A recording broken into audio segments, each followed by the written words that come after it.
I think I speak for all college basketball fans when I say, don't expand the NCAA tournament.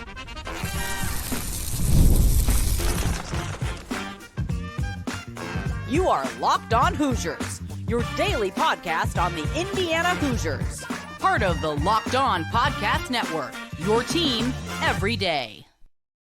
Welcome in. It is the Locked On Hoosiers podcast. I'm your man, Jacob Goins. I appreciate you being here, making this your first listen or your first watch every single day. We are part of the Locked On Podcast Network, which is your team every day. Today's episode of Locked On Hoosiers is brought to you by FanDuel. Right now, new customers can get $150 in bonus bets when your first $5 bet wins. Head to FanDuel.com to get started. Well, lots to go over on the show today. Big Ten Media Days right around the corner. We'll remind you who's going for the Indiana Hoosiers, why that's an important day, and what kind of questions they could get while they're out in Las Vegas. Plus, it's official. The Serbian guard Aleksa Ristic is now joining the Indiana basketball team. He is signed, sealed, and delivered. We'll talk about him, how he fits into the roster, and kind of where the scoring's going to come from on this Indiana basketball team. But we start today's show with something that could have already happened by the time you hear or watch this. It's the idea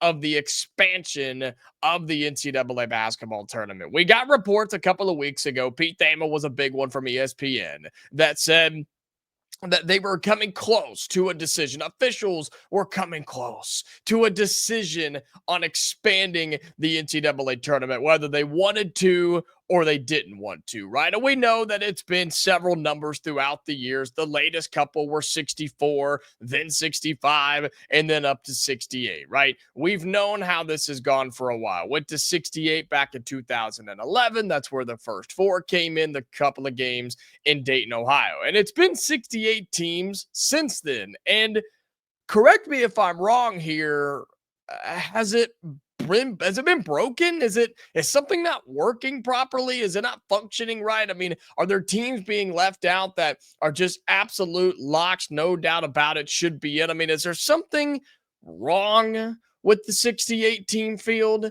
I'm trying to remember. Oh, that's because it's not. It's because it's not broken. It's not wrong. There's nothing incorrect about it. Heck, most people say that it's too large. You should diminish it. You should shrink it, not expand it. But they're expected to make a decision either today on Wednesday or tomorrow on Thursday. And again, may have already happened by the time you get here.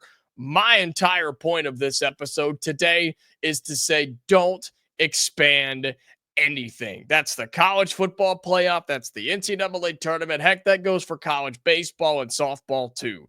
Don't expand it, because expansion doesn't work for the reasons that you think it will work.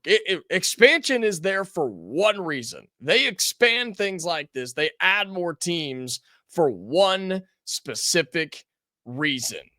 Expansion means more teams. More teams means more games, and more games equals more viewers, and more viewers equals more money, because you can sell more sponsors and you can sell more ratings and you can make more money. Okay. That's why they want to do this. And so I really don't know why there's a question mark around, well, they're going to make a decision on whether they want to expand the tournament or not. I guess we'll see.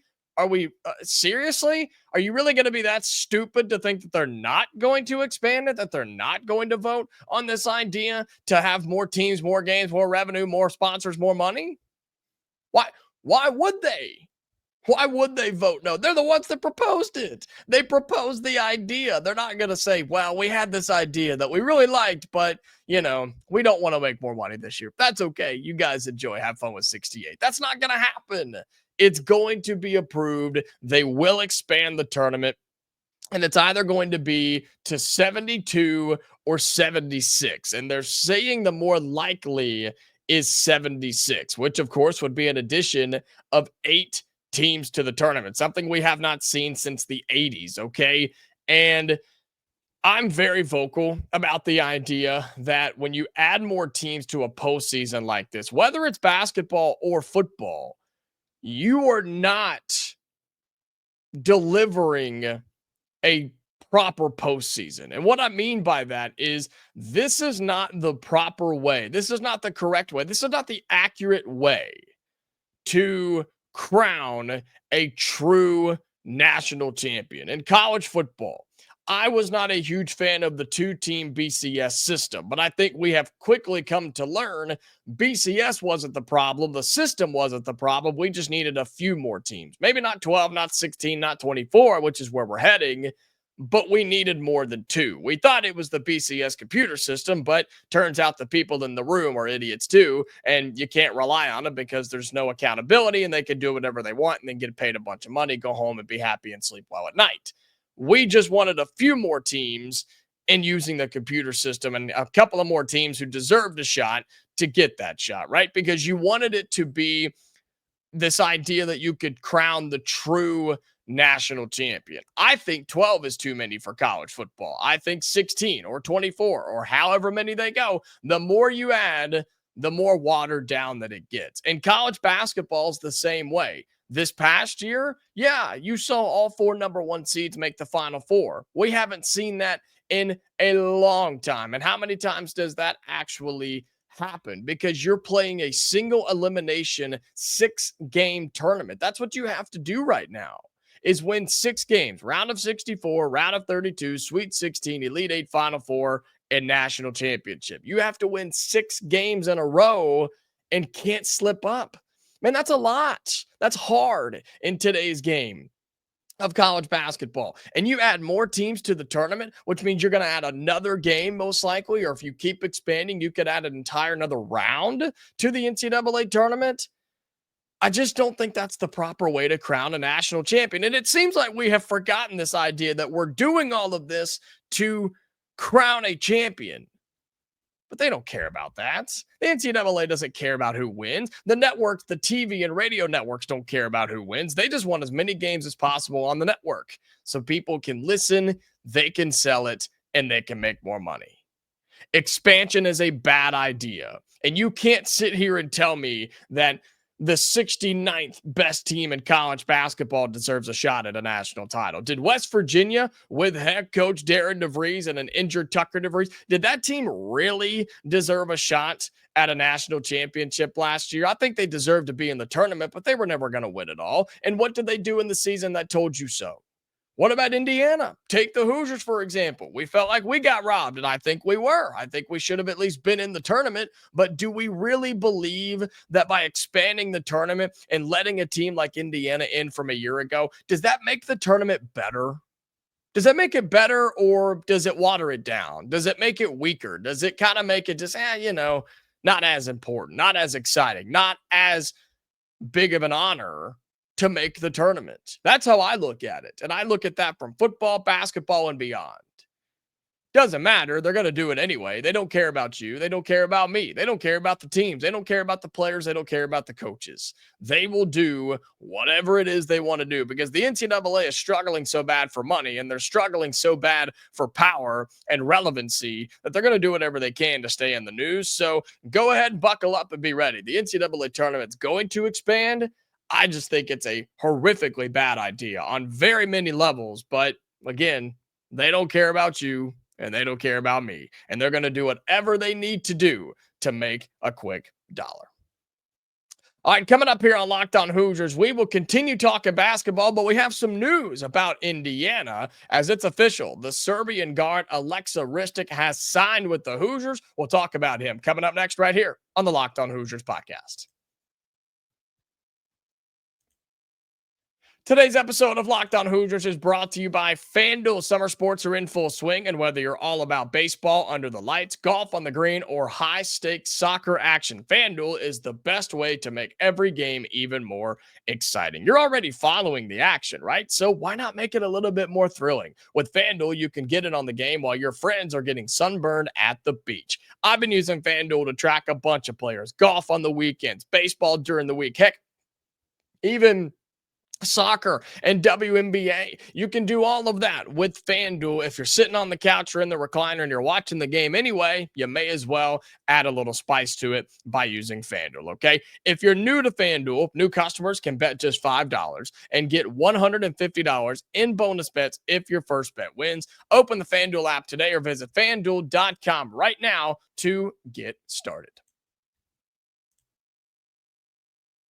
All right, welcome back into Locked On Hoosiers. Appreciate you being here, making this your go-to spot for all things Indiana athletics as we roll right along here on today's show. And we have some news from Indiana basketball. It was news a couple of, probably a week or so ago that Indiana was going to be adding a player to the roster. Wasn't a transfer portal edition, kind of, but also wasn't a high school edition. Kind of. It's one of these third options that we have seen many coaches and many programs in college basketball start to dip their toes into. They're going overseas. They're going to get talented kids who play in these other countries in Europe and across the world. Indiana has done just that. They went and got the Serbian guard Aleksa Ristic, and we told you about it when the news became official that he was going to be joining the team, right? That the news broke, I guess. I shouldn't say when it became official, but when the news broke that he committed to Indiana, his agent had a lot of comments about the Hoosiers and about Darren DeVries and the recruitment process, and they had really good things to say about Dark Knight DeVries, Double D, and what his staff did to land Aleksa Ristic, who was a pretty sought-after player. We'll talk about his stats in just a moment, but they had good things to say about Indiana. And so I think that's a good sign. If you're able to make good relationships overseas, you have a chance to really build a long, yes, but a solid pipeline overseas to some of these big countries that have really good basketball teams and have really good basketball players. I mean, how many other teams have you seen do this? Tons in the Big Ten, tons in the SEC. You've seen it in the ACC, Big 12. I mean, Power 5 schools are doing this, right? Those 5 plus the Big East. I mean, they've realized, yes, there are great players in the United States, but there are really good players overseas too. And if we're looking for a specific type of player, like we need somebody who's big. We need a shooter. We need a defender. We need a sound player. We need somebody who doesn't turn the ball up. Whatever the case may be, you can go overseas and find that. And that's exactly what the Hoosiers did with Aleksa Ristic, who is officially on the roster, right? We were just talking about the roster the other day, and he wasn't officially on it because he had not been officially signed. That is now all through. Paperwork is done. He is on the roster. Indiana and Darren DeVries released a statement about him. He says, quote, Aleksa is a versatile guard that can play on and off the ball. DeVries goes on to say he is a competitive kid that has high-level experience playing in FIBA events. We think he has the ability to handle the basketball and make plays out of the pick and roll while also being an efficient shooter that will add tremendous depth to our backcourt. And I completely agree with everything he said. And if you turn on the film, go back a while ago, we talked about him. We did an episode when the news broke that he was going to be joining the team. I like this kid a lot. He's 6'4", right? 6'4" from Serbia is Aleksa Ristic. 6'4" as a guard. He's played over there. He's playing on the national team over there. He is someone who has played professional level basketball overseas for several years with grown men. And here's what's cool. Yes, he is a young adult. Yes, he is one who is not a true college freshman, but in terms of his eligibility, he is. He's a freshman. He has all of his years of eligibility remaining, even with his professional years of basketball under his belt. And so you get to bring him in and treat him as not a developmental piece. He's good right now. I'm saying you can treat him as a future piece if you want to. Use him this year, see what he can do, see how his game translates, right? People talk about that all the time. And he could be one of the future stars of this team, heck, starting next year if you need him to be that or want him to be that. And so many people talk about that idea of, well, they played in Bosnia or they played in Serbia or they played in France or whatever. Their game won't translate to the U.S. Their game won't translate to the college game or the pros. Really? Look at the NBA. The NBA is ran by foreign guys, by dudes who are not from the United States. Most of them didn't play college, but they're all playing in the NBA. And if you're good enough to go from overseas to the NBA, you can be good enough to go from the overseas to college basketball. So I don't want that narrative to continue to grow, because until we see a large sample size of it not translating and not working, just seems kind of like I don't know, seems like a lazy take to me, to be completely honest with you. It just seems like a lazy take of, well, we don't know anything about him. Yeah, whatever. If he works out, fine, but if not, I'm not going to worry about it. And if you want to act that way and be that way, be my guest. But for a guy that in his games over there in the FIBA circuit, in 19 games, he averaged 14 points, 4 assists, 3 rebounds, while shooting 46% from the floor, 38% from 3, and 84% from the free throw line, with a 2-to-1 assist to turnover ratio. Sounds pretty good to me. Sounds pretty solid to me. Let me read those again. In 19 games with KK Dynamic, his team overseas, he averaged 14 points a game, 4 assists, 3 rebounds, while shooting 46% from the floor, 39, if you want to round up, 38.6% from the three-point line, and 84% from the free throw line, with a 2-to-1 assist to turnover ratio. He does it all. He's a scorer. He's a facilitator. He's a ball handler. He's a defender. He's athletic, and he can run. He kind of does everything, which is what you heard from head coach Darren DeVries in his little breakdown and announcement of Aleksa Ristic joining the team. And so we ask ourselves, where does he fit in the system? Where does he fit on the roster? Where will the scoring come from? And look, man, you've got tons of guards on this team. We know that. We have guards and forwards. That's what this team is built of, and that's what Darren DeVries wanted, right? You have Josiah Miles, Jason Drake, Lamar Wilkerson, Connor Enright, Tatum Conaway, Nick Dorn, and then Aleksa Ristic is in there as well. That is what? 1, 2, 3, 4, 5, 6, 7. Is that right? 7 guards, and I'm counting right there, that could have a legitimate impact on this team. That's a deep rotation. And look, not all of them are going to play. How many times have I told you that not all transfers pan out, that somebody will not have a huge impact or role on this team? It is what it is. And guess what? It could be Aleksa Ristic in year 1, because he has all of those years of eligibility. I mean, when you start looking at somebody like Lamar Wilkerson, or you look at someone like Tatum Conaway or Connor Enright, who they've got a year.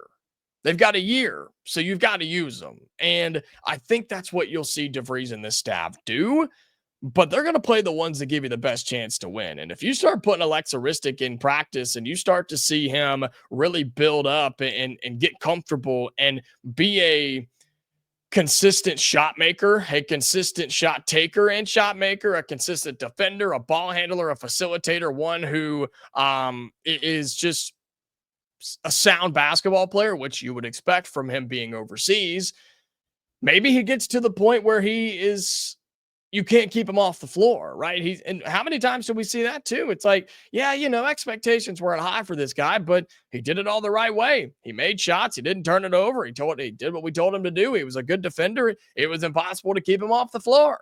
I think you could see that with Aleksa Ristic, whether that's year 1, down the stretch this season, or beyond. This is a great addition for Indiana basketball, and I'm excited to see and hear what he will do once he gets here. He is not here yet. He'll be joining Indiana late this month or early August. The expectation is that he's going to finish out his season over there this summer. He will join the team before they go to Puerto Rico. Not sure what his availability will be, kind of his status and things like that, since he's just going to be finishing up his summer season over there in Serbia. And so he's at least supposed to be with the team. Whether he plays with them or not in Puerto Rico, I don't really know. We're just going to have to wait and see. But the idea is that he's at least going to be with the squad, start practicing, be around the guys, start to gel, start to mold a little bit. So that's a big deal. And having all 4 years of eligibility is really, really cool. Aleksa Ristic, the Serbian guard, has officially signed with the Indiana Hoosiers. He will be a part of the 2025 and 2026 season for new head coach Darren DeVries. All right, coming up in our final segment on Locked On Hoosiers, we're flipping to football because Big Ten Media Days are right around the corner. We'll remind you who's going for the Hoosiers and what kind of questions they could get along with Curt Cignetti. We'll talk about that in our final segment here on Locked On Hoosiers.